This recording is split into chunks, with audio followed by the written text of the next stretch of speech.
চাইনি, কল্পনাও করিনি এইভাবে আমাদেরকে রাস্তায় নামতে হবে প্রিয় আজহার ভাইয়ের মুক্তির দাবিতে।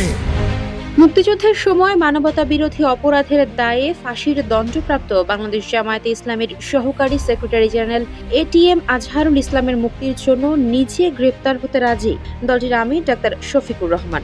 বৃহস্পতিবার বিকেলে নিজের ভেরিফাইড ফেসবুক স্ট্যাটাসে এমনটি জানিয়েছেন তিনি। ডাক্তার শফিকুর রহমান লিখেছেন, এটিএম আজহারুল ইসলামকে কারাগারে রেখে বাইরে অবস্থান করা তার পক্ষে আর একেবারেই সম্ভব নয়। তারা সরকারকে যথেষ্ট সময় দিয়েছেন। এই জুলুমের প্রতিবাদে ও আজহারুল ইসলামের মুক্তির দাবিতে তিনি নিজে গ্রেপ্তার হওয়ার জন্য 25 ফেব্রুয়ারি আদালত প্রাঙ্গণে হাজির থাকবেন। জামায়াতের আমির ফেসবুক স্ট্যাটাসে লিখেছেন, আপনারা নিশ্চয়ই লক্ষ্য করেছেন ফ্যাসিবাদের নিষ্ঠুর জুলুমের শিকার মজলুম নেতা এটিএম আজহারুল ইসলাম সাহেব এখনো বন্দী রয়েছেন। একে একে সব জাতীয় নেতৃবৃন্দ মুক্তি পেলেও তিনি বৈষম্য ও জুলুমের শিকার হয়ে বন্দী জীবনের কঠিন বোঝা বহন করে চলেছেন।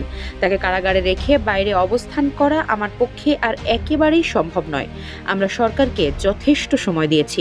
শফিকুর রহমান বলেন, আইন মন্ত্রণালয় এবং স্বরাষ্ট্র মন্ত্রণালয় যেন তাকে গ্রেপ্তার করে কারাগারে পাঠানোর ব্যবস্থা গ্রহণ করেন।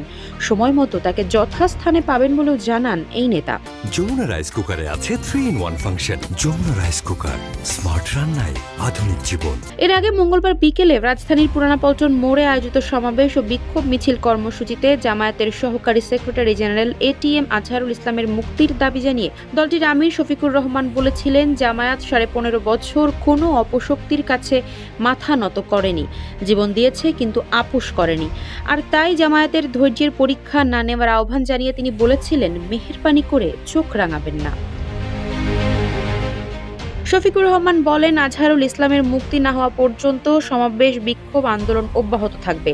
এ নিয়ে সরকারের শুভ বুদ্ধির উদয় হবে বলেও আশাবাদ ব্যক্ত করেন তিনি।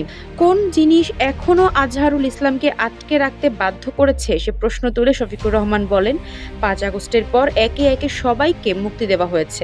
সর্বশেষ মজলুমকেও মুক্তি দেওয়ার অনুরোধ জানান তিনি।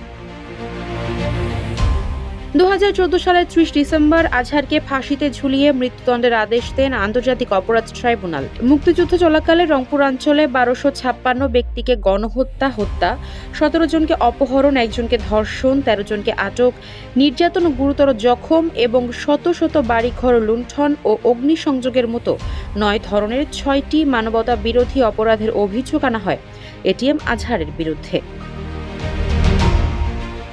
আফসারা নাজ, নিউজ ডেস্ক, ইত্তেফাক।